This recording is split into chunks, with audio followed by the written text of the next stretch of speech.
बच्चों we are going to discuss accounting standard 9। बेटा accounting standard 9 जो है वो आपका है रेवेन्यू रिकॉग्निशन। बेटा रेवेन्यू रिकॉग्निशन के ऑब्जेक्टिव की अगर हम बात करके चलें तो ये स्टैंडर्ड डील करके चलता है रेवेन्यू रिकॉग्निशन के साथ। क्या प्रॉफिट एंड लॉस स्टेटमेंट में कैसे रेवेन्यू को रिकॉग्नाइज करके चलोगे। मेन जो फोकस है इस स्टैंडर्ड का वो है टाइमिंग ऑफ रिकॉग्निशन के ऊपर कि कब रेवेन्यू रिकॉर्ड होना चाहिए। और ये स्टैंडर्ड ये भी बताता है कि कब रेवेन्यू रिकॉग्निशन पोस्टपोन होगा।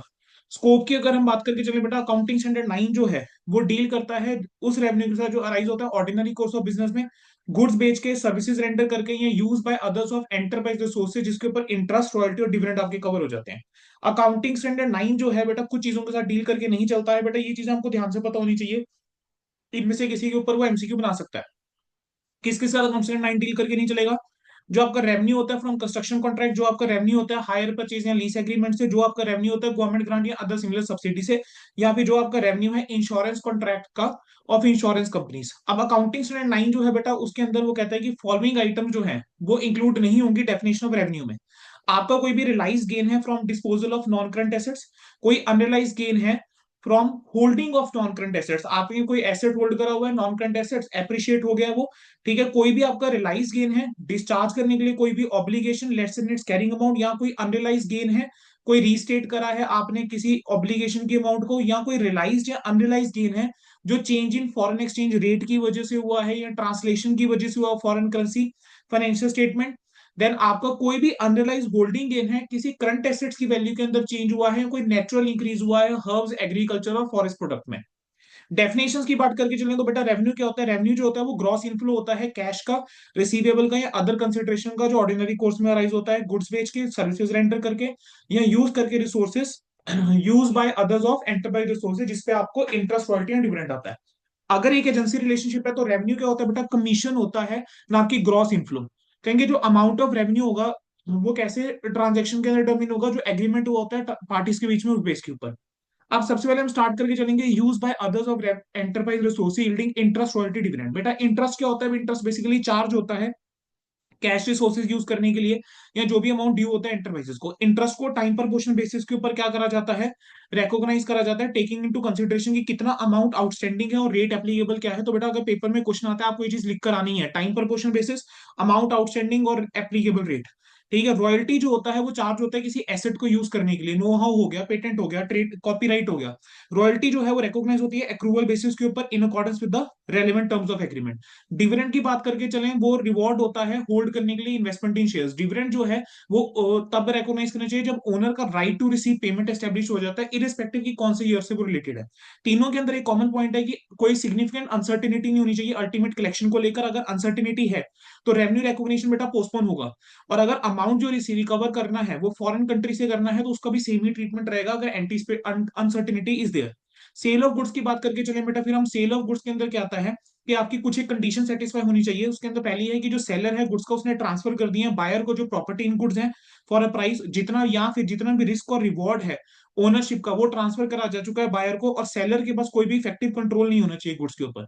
एंड सेकंड थिंग इज कि कोई भी सिग्निफिकेंट अनसर्टिनिटी नहीं होनी चाहिए रिगार्डिंग अमाउंट ऑफ कंसिडरेशन, ठीक है, जो मिलेगा आपको गुड्स को बेच के और उसकी अल्टीमेट कलेक्शन को लेकर। बेटा अब इसके अंदर हमारे पास एप्लीकेशन अगर देखें अकाउंटिंग स्टैंडर्ड 9 के आपको पेपर में पॉइंट्स आएंगे। ठीक है, कैसे कैसे पॉइंट्स आ सकते हैं। डिलीवरी जो है वो डिलेड हुई है बायर की रिक्वेस्ट के ऊपर अगर, ठीक है, बायर ने क्या कर लिया टाइटल ले लिया है और बिलिंग एक्सेप्ट कर ली है, तो बेटा उस केस के अंदर आप रेवेन्यू रिकॉग्नाइज कर लोगे अगर गुड्स इन हैंड है। गुड्स जो है वो आइडेंटिफाई होनी चाहिए बायर गुड्स, और गुड्स जो है वो रेडी होनी चाहिए डिलीवरी के लिए टू द बायर जिस टाइम पे हम रिकॉग्निशन करके चल रहे हैं। अगला क्या है, delivery subject to certain conditions है अगर। पहली कंडीशन क्या आ रही है कि अगर गुड्स आपने बेचे हैं subject to installation and inspection. तो बेटा रेवेन्यू जो है वो आपको रिकॉग्नाइज तब तक नहीं करना चाहिए जब तक कस्टमर जो है वो डिलीवरी एक्सेप्ट नहीं कर लेता और इंस्टॉलेशन और इंस्पेक्शन कंप्लीट नहीं हो जाती। कह रहे जहां पर इंस्टॉलेशन प्रोसेस जो है सिंपल है तो वहां पर आप रेवेन्यू को रिकॉग्नाइज कर सकते हो बिना इंस्टॉलेशन कंप्लीट हुए। ठीक है, अगर गुड्स जो है वो सोल्ड करे गए हैं सब्जेक्ट टू अप्रूवल। अच्छा, हमने जो अभी एग्जांपल लिया उसके अंदर एग्जांपल हो जैसे एसी हो गया, एसी हम तब मान के चलेंगे रेवेन्यू रिकॉग्निशन क्योंकि एसी की जब इंस्टॉलेशन हो जाएगी। अब टीवी हो गया, टीवी की इंस्टॉलेशन नहीं भी हुई है, revenue can be recognise. Goods are sold subject to approval है।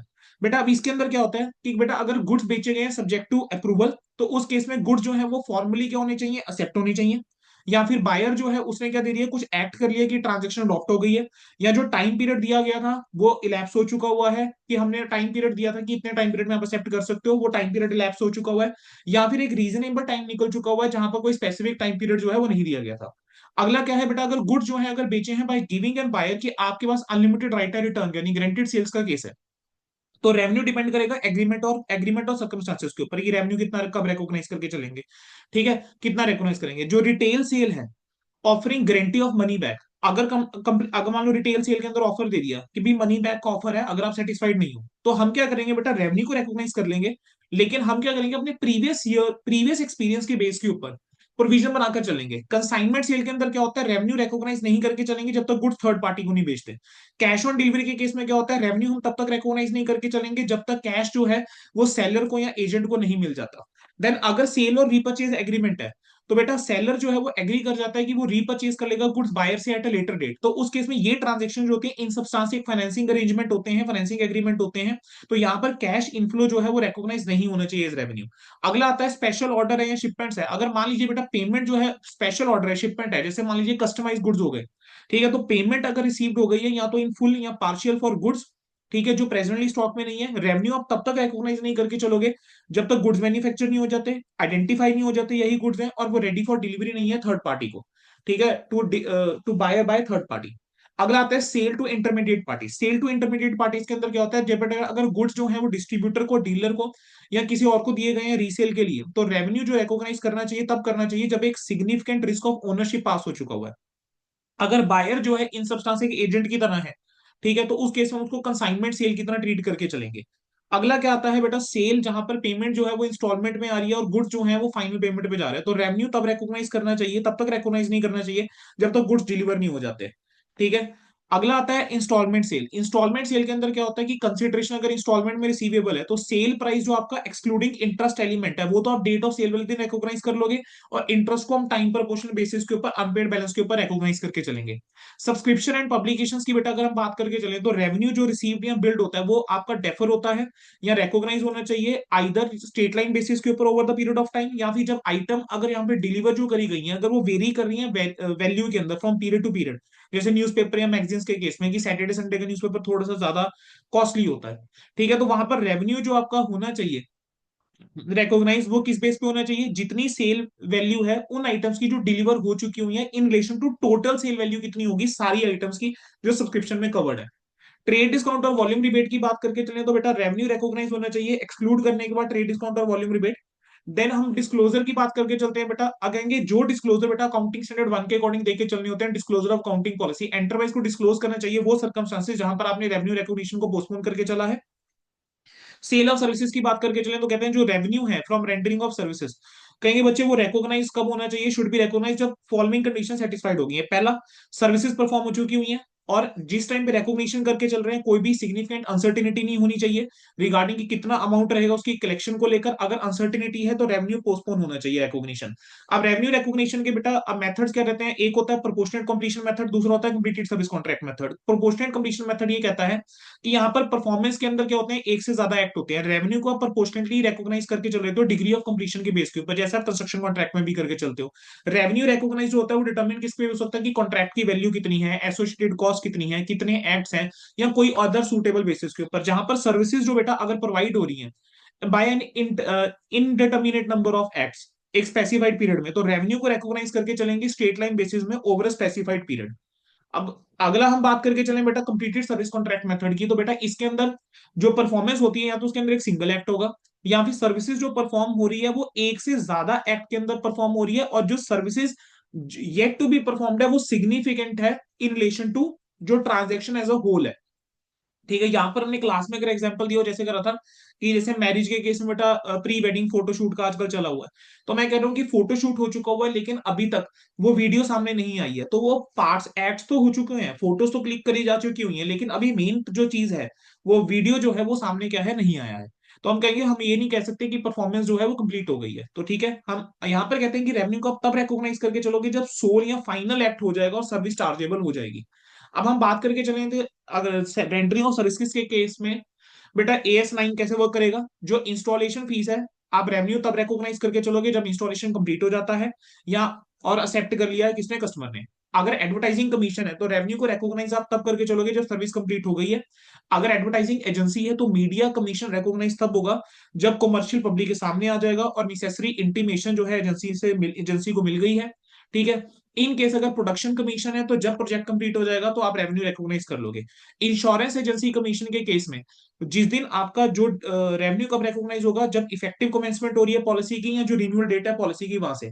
एडमिशन फीस की बात करके चलें बेटा, जो भी आपका रेवेन्यू होता है आर्टिस्टिक परफॉर्मेंस से, बैंक्वेट से, या कोई भी स्पेशल इवेंट से, वो रिकॉग्नाइज होना चाहिए जब इवेंट हो जाता है। अगर सब्सक्रिप्शन के अंदर नंबर ऑफ इवेंट्स बेचे गए हैं, ठीक है, इसके अंदर, तो जो फीस एलोकेट कर जाएगी वो सिस्टमेटिक बेस पे हर एक इवेंट में करी जाएगी। ट्यूशन फीस कैसे रिकॉग्नाइज करके चलेंगे, over a period of time करके चलेंगे, जो इंस्ट्रक्शंस का रहेगा।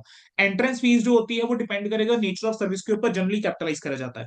मेंबरशिप फीस के अंदर अगर परमिट कर रहा है वो सिर्फ मेंबरशिप, यानी बाकी जितनी सर्विसेज रहेंगी वो पेड रहेंगी, तो आप रिकॉग्नाइज कर लोगे जैसे ही वो अमाउंट मिलेगा। लेकिन अगर मेंबरशिप के अंदर सर्विसेज और पब्लिकेशन इंक्लूडेड है साथ में, तो हम रिकॉग्नाइज करके चलते हैं सिस्टमेटिक और रैशनल बेस के ऊपर, टेकिंग इनटू कंसिडरेशन जो टाइमिंग और नेचर रहेगी। फाइनेंशियल सर्विस कमीशन अगर है तो कहेंगे ये कैसे रेंटर करी जा सकती है, या तो एक सिंगल एक्ट के थ्रू या over a period of time करी जाती है। जो रेवेन्यू रिकॉग्नाइज होना चाहिए यहाँ पर, वहां पर हम ये कंसीडर करके चलेंगे क्या जो सर्विस प्रोवाइड करी गई है वो वंस फॉर ऑल है या कॉन्टिन्यूस बेसिस पे वो सर्विस रहेगी। जो इंसिडेंस ऑफ कॉस्ट है रिलेटेड टू सर्विसेज वो किस टाइम पीरियड में फॉल कर रहा है, टाइमिंग क्या है रिसिप्ट ऑफ पेमेंट की। ठीक है, अगर जैसे कमीशन जो है वो चार्ज करी गई है ग्रांट करने के लिए या अरेंज करने के लिए लोन, तो हम रिकॉग्नाइज करेंगे जब लोन या अदर फैसिलिटी प्रोवाइड करी गई है। अगर मान लीजिए कोई कमिटमेंट चार्जेस है या कोई से फैसिलिटीज है या लोन मैनेजमेंट फीस है, और वो कोई कंटिन्यूइंग ऑब्लिगेशन है, तो ऐसे केस के अंदर जितना टाइम लोन चलेगा फैसिलिटी चलेगी उतने टाइम पीरियड के अंदर हम रेवेन्यू को क्या करके चलेंगे, रिकॉग्नाइज करके चलेंगे। बेसिकली मैचिंग कंसेप्ट वहां पर आपका आ जाता है। देन बेटा अगली चीज आती है इफेक्ट क्या रहेगा अनसर्टेनिटीज का ऑन रेवेन्यू रिकॉग्निशन।